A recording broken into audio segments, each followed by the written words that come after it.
check, am I audible? You are very loud and clear. Oh, thank you very much for the feedback.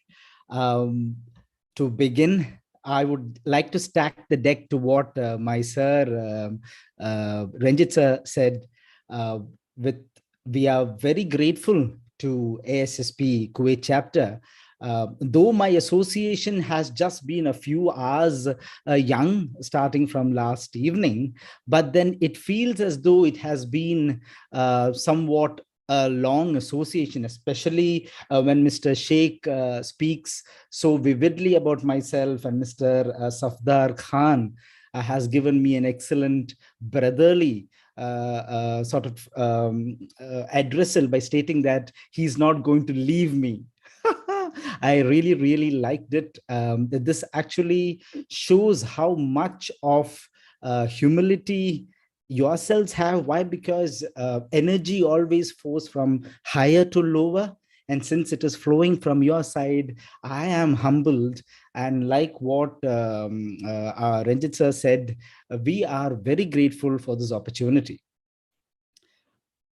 And without any further ado, oh, I'm sorry, I have to also address my QSAT. And to all the people over here from Cochin University, namaskaram. Thank you for the students for having taken the time, because we have the faculties over here, and then the faculties can give a lot of academic know-how. And with the Kuwait ASSP chapter, the ASSP Kuwait chapter, and with ourselves, we can have a good amalgamation of academics and industry, so that you get a wider perspective and your paradigm changes from how academics can influence the industry and vice versa. So let's start. The topic today that we are going to talk about is about challenges in the project life cycle. In terms of linguistics, like when talking, I do not really like the word challenges, but then why I have specifically kept challenges here, we are gonna find out at the end of the presentation. A little bit about myself. Like my dear moderator has stated, I've got a master's. I'm a functional safety specialist. I've got around a decade and a half of active industry contribution to major accident hazard sites across the globe, and very fortunate to have worked in various diasporas and various cultures, and each culture is a learning, and with each learning is an understanding. My career profile spanned as a firefighter.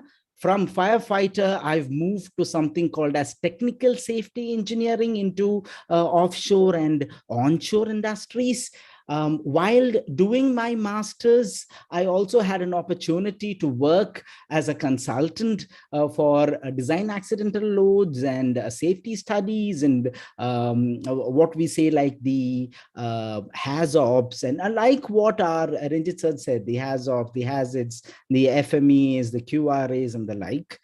And now presently have an opportunity wherein all these learnings, or let me say all the mistakes that I have done across my career, is now set right, so that the industry develops. And when an industry develops, we develop, and we develop, humanity develops, there is well-being. And when there is well-being, safety is actually well-being and freedom. Looking forward, yes, my Ranjit sir actually has taken a lot of these basics by himself. However, please be rest assured, this particular basics is going to be more an industry specific, so that the students over here has now heard an academic perspective, and let's see how we can club it with the industry opinion. And then we will look into the opportunities and challenges in the project life cycles. So what is the petroleum value chain? Yeah, we must have heard, I'm sure we all have heard, things called as upstream, downstream, and midstream. So what is all these? Why is it called upstream? What is upstream? What is midstream? Well, upstream is said to be the oil exploration and production firms, wherein the sort of establishment or the infrastructure is used to drill and explore oil. The downstream, however, are the large industrial units which have a lot of heat and mass transfer operations, and thereby converting one form of fluid to a more usable or more user-friendly or more energy-intensive operation. And the interim between upstream and downstream is the midstream, which is primarily transportation of whatever sort of fluids are from the upstream, which had a very little separation, moves via pipelines, via floating installations on road to the downstream. So now, have we thought, why is it called upstream?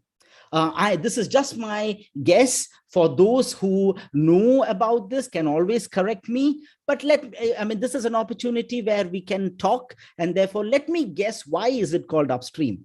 As we said, in this upstream industry process, the drill bit goes down, the reservoir is punctured, and the inherent pressure pulls, or let's say pushes, the fluid up, and therefore I believe it's called upstream. And downstream, why is it called downstream? In the same paradigm of thought, if you have really driven across a refinery installation or a petrochemical installation and just look into the topography, the heart of the plant, or let's say where it all starts, is the distillation unit. And from the distillation unit to the cracking, the isomerization, alkylation, and likewise towards the tankages, the topography actually slopes down. And this is why I believe, since the fluid flows from distillation to the product storage tanks, and so it flows in a downward direction, and therefore I believe it could be, that's why it's called downstream. And then what is midstream? We just saw a midstream is the interim between upstream and downstream. It's actually the downstream feed is upstream's product, if you really see it. So how can the product of the upstream go as a feed downstream? There should be some sort of a movement mechanism, a propulsion mechanism. It can be pipelines. There could be floating installations, as we saw. So floating installations can go in, it can anchor in, and using SPMs, or like what Ranjit sir said, by marine loading arms, can load to the refineries. So moving forward, now coming to basics about hazard. I haven't seen any sort of presentations where this word hazard is not really talked about. So hazard is the potential for harm. So here, if you really look, hazard, or there is always a potential wherever we see.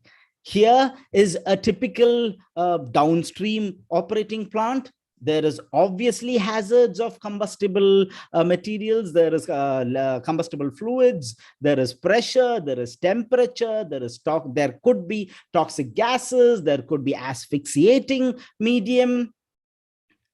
And what about here on a racing car? Isn't there a hazard there as well?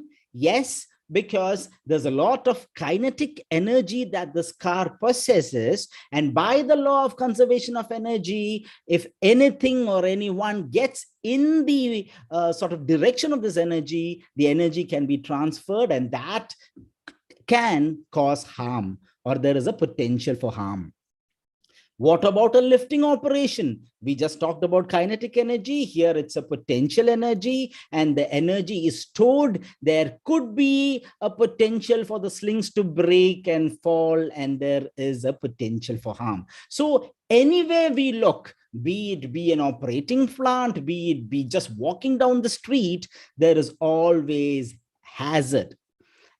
But then the hazard there does not really mean that we need to stop everything and then, just how do I say?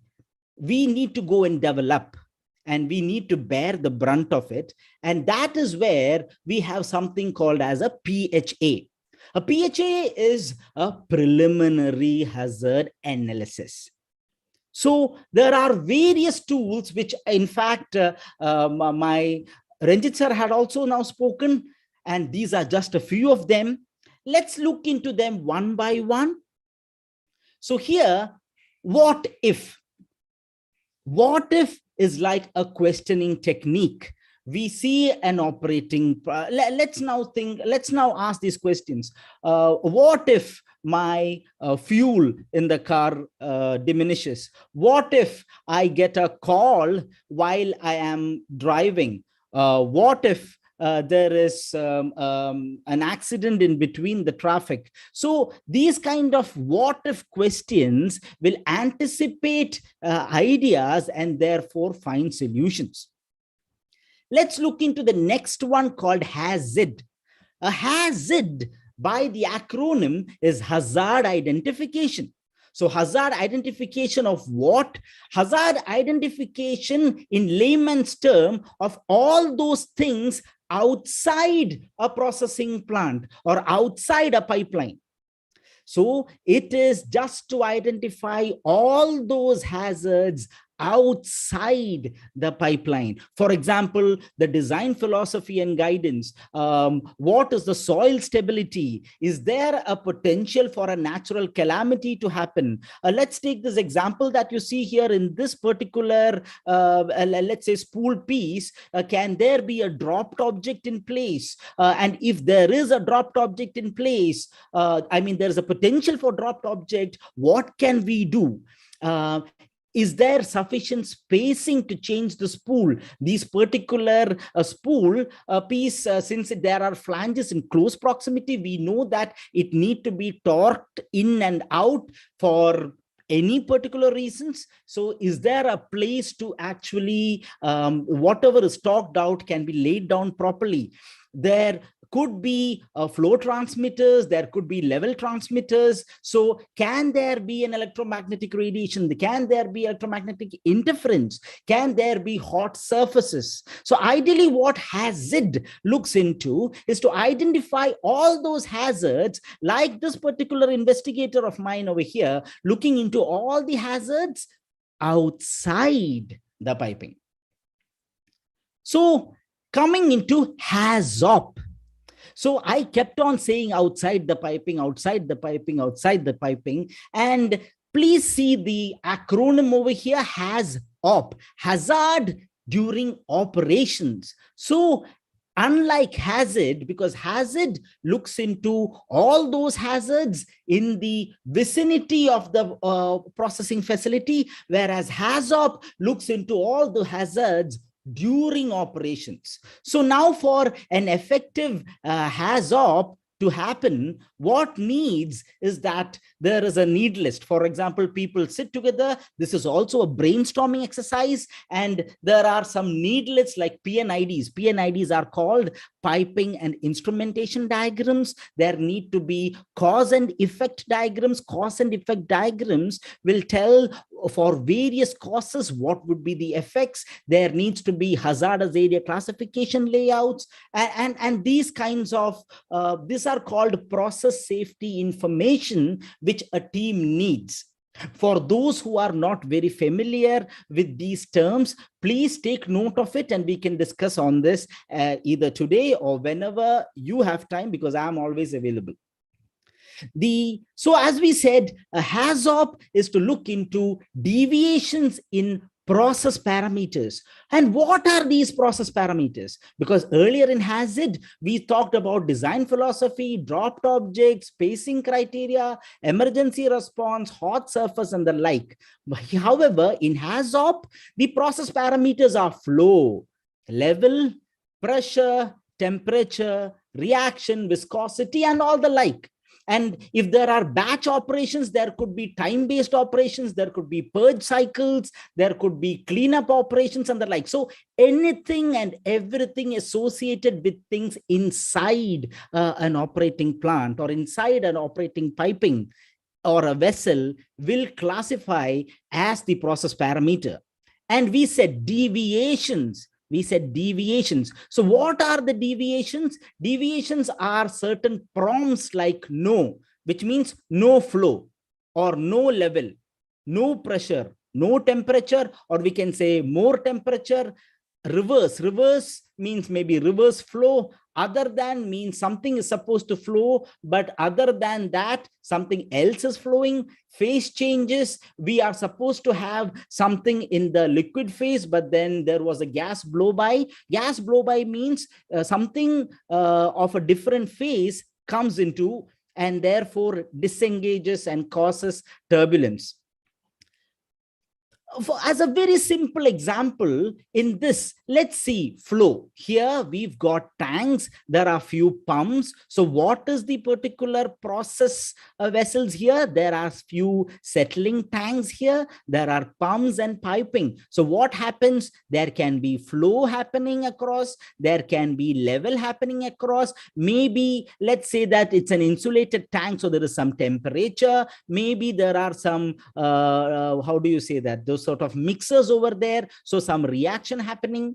So in a HAZOP, what we see is that we look into a system, it's called a node. So we look into a system and we ask questions. Can there be no flow to this tank? Yes, there can be if this pump is not working. Can there be no flow to this tank? Yes, there can be if the discharge piping is broken. Can there be no flow to this? Yes, it can be if the suction line is broken, or maybe what happens is that the particular operator, because of the, like we said in yesterday's discussion, there was a contributing cause wherein the operator, instead of starting this pump, goes and starts that pump. So a HAZOP is a brainstorming exercise where a team looking into the information asks the relevant questions into the node in our into the node which will be examined. Moving forward, like Ranjit sir said, fault tree analysis. So here the thing that we have to see is a tree. What is a tree? A tree has a lot of branches, and a tree comes from, it's a top-down approach. So like what Ranjit sir said, we always start with something called as an undesirable top event. So here, something that you have to remember is a tree grows from bottom to top. However, a fault means ulta. So a fault tree, so it goes from top to down. So that is how I remember. So a fault tree is a top-down approach, and it will always start with an undesirable event, an undesirable top event, which means something that has already happened. For example, over here it is saying the plant has burned down. So and then it looks into some logic diagrams like and, or, fault, there is XOR, NOR. So there are a lot of these things which we would have to go through, but since we will be looking into the opportunities or the challenges in projects, I'll just skim through it right now. Moving forward, we have an event tree analysis. So a fault tree analysis, it is a fault of a tree. Tree grows from bottom to top. So fault is the reverse. So it's a top-down approach. However, an event tree starts with an initiating event, whereas a fault tree starts with a top event. Top event means something that has already happened. So an event tree starts with an initiating event. Let's say, for example, there was a gas release. For those who have been listening very patiently to Ranjit sir's discussion, he had stated an initiating event, safeguards, and their success factors. So success factors here is the yes and no tree, or the branches that you see here. Let's go through the event tree analysis. If a gas release happens, let's say the things are, is it pressurized or not? So if it is pressurized, we say, yes, it is pressurized. Now, can there be an immediate ignition over there? Maybe there is some hot work happening, or maybe there is some sort of a gland, an electrical wire that has lost its gland, and therefore it is no more ATEX certified. It sort of ignites. Can it ignite? Yes, it can be ignited. And something in pressure gets ignited immediately. It's a jet propelled fire. So now let's say if it is a no, if it is not a pressurized one, but there can be an immediate ignition happening, since there is no force, it is not a jet fire, but it can be a flash fire. So that is something called an event tree analysis. So I'll just say fault tree is the reverse of how a tree grows. Event always starts. An event always starts. So for an event to start, we need an initiating event. And for failure mode and defect analysis, my sir has actually spoken. He knows much more than I. So I do not want to disregard by saying anything more on FMEA, because he's talked about FMECA, and my moderator, who is a functional safety professional and a specialist, also knows there is something called as an FMEDA as well, a diagnostic analysis. But we will talk about that possibly and inshallah in another session.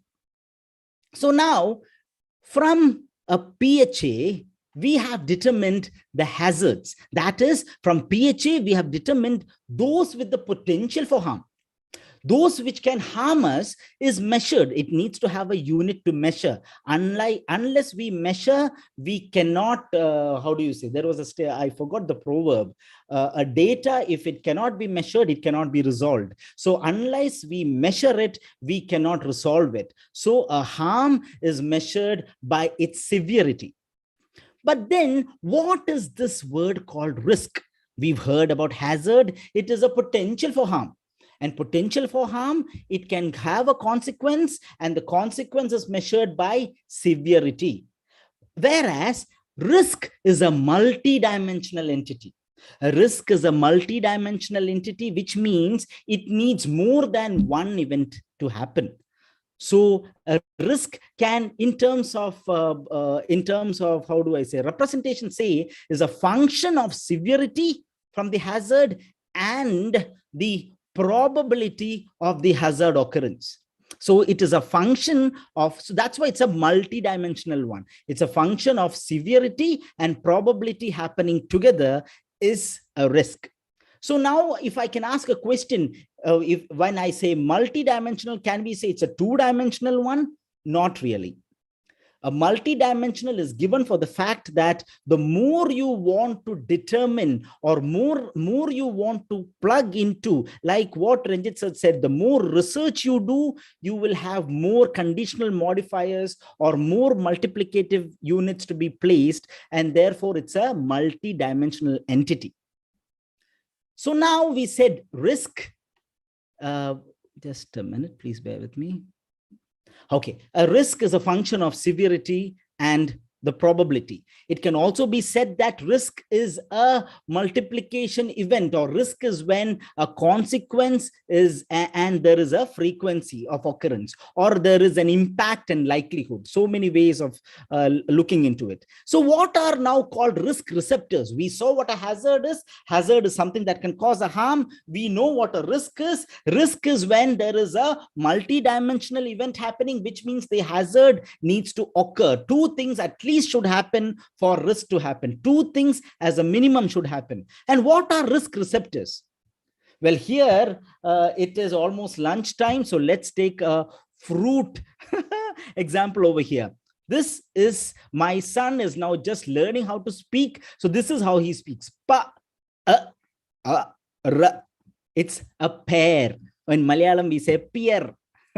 So what is a pair? In risk receptors, P is for people, E is for environment, A is for asset, and R is for reputation. Just look into asset. Computers means information. Machinery is the equipment, the vehicles, the buildings, all are the asset. The capital investment is the asset and reputation. So the risk, so when a multidimensional thing happens, the effect can be received by these many dimensions. So there can be people, environment, asset, and reputation. So like my Ranjit sir said, there can be qualitative, there can be quantitative, there can be semi-quantitative. I'll just take you through. A qualitative is just like a metric. So here is the severity. Severity is the hazard. I'm sorry, I cut it off. There was something called as a likelihood over here. So you just have to go through, and that will give you a qualitative approach.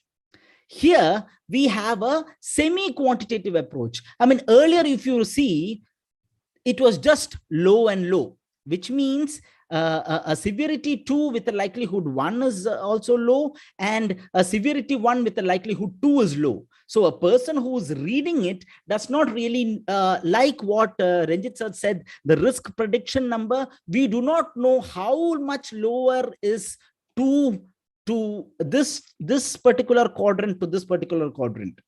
To make that relatively understandable or relatively quantifiable, there is something called as a semi-quantitative metrics. For example, all the area over here is green. But however, when I see an area green 1 and I see an area green 8, I know that particular hazard which creates a probability to, or that particular consequence that has a likelihood to have 8 is something that I need to address first. And not this, because it still has a long way to go before it comes to a medium risk. And now coming into quantitative risk. So quantity, anything which can be quantified, can be understood, and what can be understood can be resolved. And that is why we always quantify the risk. Why? Because if you quantify it, you will know how to prioritize it, and you can actually make it more sustainable. So in order to quantify, let's go back to our receptors: people, environment, asset, and reputation. So the quantitative assessments performed in these receptors are the following. Excuse me. So there is, for people, we do something called as a quantitative risk assessment. It is denoted by something called as IRPA, which is individual risk per annum. For environment, we do an environmental impact assessment. To be honest, I do not know what it is, and I'm sorry, I did not look into the unit. For an asset, you remember, I mean, we all remember the asset could be information. So cybersecurity asset could be the capital investment, the equipment. So there is something called as a fire explosion risk assessment. A BRA is a building risk assessment and the like. So here it looks into what your critical equipment and system. We will talk about the critical equipment system in a minute. So in case if the risk happens, so what is risk? The hazard when it materializes, what all systems can be impaired is quantified by these approaches. So once it's quantified, those which have a high risk, just pardon me, I'll take the pen. So those which have a high risk can be looked into and money can be spent wisely there. And those have a relatively lower risk can have a long expenditure line. And then reputation, of course, reputation here now, since the social media has come in, there is always an international media picking up. So when the international media picks up, what happens to the market or the unit shares? It flows down. And also the reputation of the company in order to have its business to continue, because it will have service level agreements with other agencies. So there will be an agreement. For example, if I am an industry, let's say I am an upstream industry exploration and I have my downstream partner, and there is an agreement that I will be flowing so much of fuel every day. If something happens, then I'm violating the agreement, and then that can adversely affect the reputation. So here it is translated to something called as a downtime. I'll go back to the laser pointer. Okay. So yes, since we are not relatively focusing on QRA, I would kindly ask my friends, peers, and mentors to please go through my YouTube channel. If you can, my friends have told me in YouTube, if you just type Rahul Pateri, you will come to see my channel wherein I have spoken around 24 minutes about quantitative risk assessment. And I am very fond of this particular video. Why? Because it's all on pen and paper. So it is easily understandable even to a layman, is what I opinion. So now let's talk about risk analysis. So when we talk about risk analysis, so we saw hazard, we understand the dimensions in risk, and we talk about risk assessment. So there is a word called risk analysis. In the industry, many people actually, I wouldn't say confuse, but then it's a local parlance to use risk assessment and risk analysis together. To be honest, there is a subtle difference, but that difference is what is very essential. So risk management is actually the function of hazard analysis. So that particular hazard that we identified is quantified. And like we said, anything that is quantified can be analyzed. Why? So that we can effectively resolve it. So risk analysis, in fact, is determination of the risk reduction measures to reduce the calculated risk to ALARP. I know I'm using jargons, but it is just to mean that whatever risk you have, high, low, medium, that is being determined, quantified, semi-quantified, that can be analyzed appropriately so that the appropriate risk reduction measures to make it to ALARP. ALARP is as low as reasonably possible or practicable or practical. So the industry demands that, like we commissioned in the beginning, we have to live with the hazard. Hazard is there everywhere, but a prudent industry, a growth-minded individual assesses the hazard. Assesses means quantifies the hazard and analyzes the hazard to ensure that the risk is reduced to as low as reasonably practicable. And as low as reasonably practicable is a commitment of evolution which says that I will keep on trying to make it as low as possible. Like in our plan, do, check, act, we say, continual improvement. Likewise, ALARP is a commitment for continual improvement. So now the risk analysis is determination of risk reduction. And to determine of risk reduction, there is something called as hierarchy of controls. So what is the hierarchy of control? So hierarchy of control from the most effective to the least effective over here, wherein PPE is the least effective one. While yesterday in our session with the American Safety Society Professional Kuwait chapter, we talked about human errors, and always PPE is supposed to be something which will help them. It is the least effective one. In fact, what we have to go through, we have to see, can I eliminate the hazard entirely? But no, hazard is there everywhere. So we cannot really eliminate it. Can we substitute the hazard? Is it really possible? For example, let's take a generic example. I want to have, let's say I want to eat healthy. So if I want to eat healthy, I can make healthy choices. For example, using honey instead of sugar, or using a more fibrous food instead of the refined foods. So can we substitute it? So that substitution is a method of lowering the risk.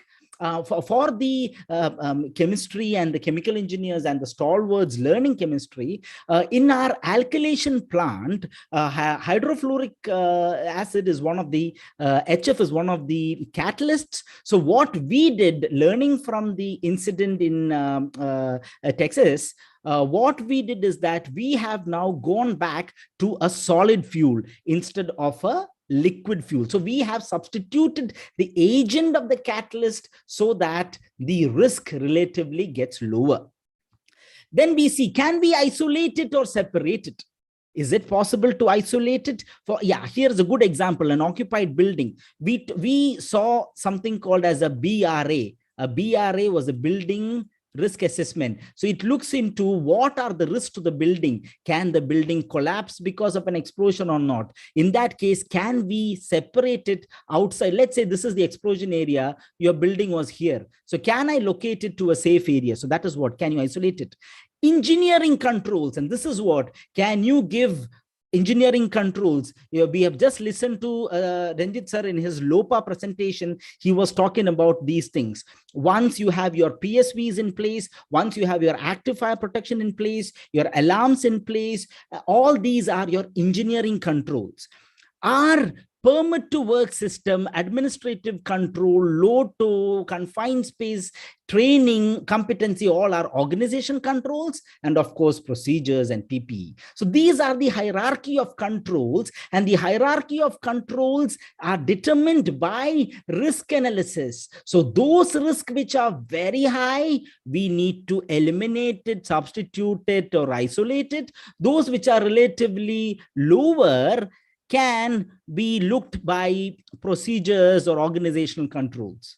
So this is what hierarchy of controls in fact means. So now moving forward, so we, those who have a Indian origin, Indian roots, diaspora would know this movie where Amitabh Bachchan says, "Mere paas building hai, property hai, bank balance hai, sab kuch hai. Tere paas kya hai?" Yes. We have 3 minutes left for all the question, answer, and concluding remarks, so that we can justify the next speakers also. Right. I just request your good self to little bit speed up. I'll do that. Thank you. Thank you for it's such a nice and interesting, but we need to justify time of the next speakers also. Thank you. Absolutely. Absolutely. So then we will move forward by, he says, so mere paas maa hai. So this maa is a major accident hazard, and coma is control of major accident hazard. So a major accident hazard and control of major accident hazard is nothing for the receptors that we have seen here. When there are more people dying, it's a major accident hazard. When there is a large environmental spill, there's a major accident hazard, and likewise an asset and reputation. LOPA, I will skip this now. Why? Because Ranjit sir has actually spoken about it. Safety, we've got various elements of safety. We've got safety at workplace, we've got process safety, we've got functional safety. I've got videos on all this, so please, you can go and check it out.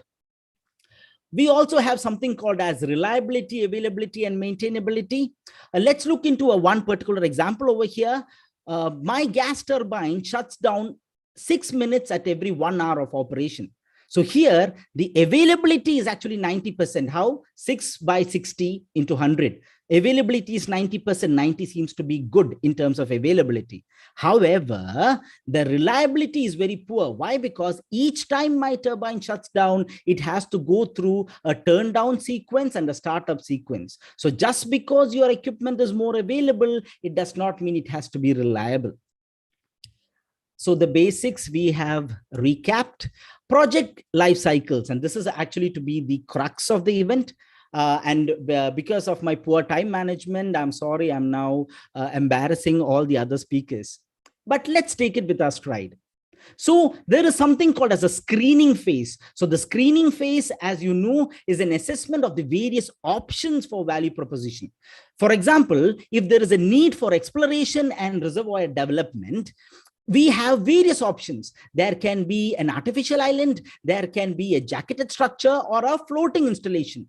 However, the challenges over here are the time period. For example, mostly screening phases are short term. There could be a lot of environmental criteria and environmental NOCs needed. NOCs means no objections needed, which could be very difficult at the screening phase. There are impacts from adjacent facilities, which we might not know, because there could be other operators and their concessions, which could potentially stop our particular project to develop.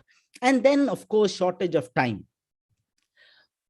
So from the screening, from the various options, we decide one particular option. So the challenges in that is that here also the time period is limited, the environmental impacts and all are the same. And here there is always the main problem in a concept phase is the complacency in calculating the budget.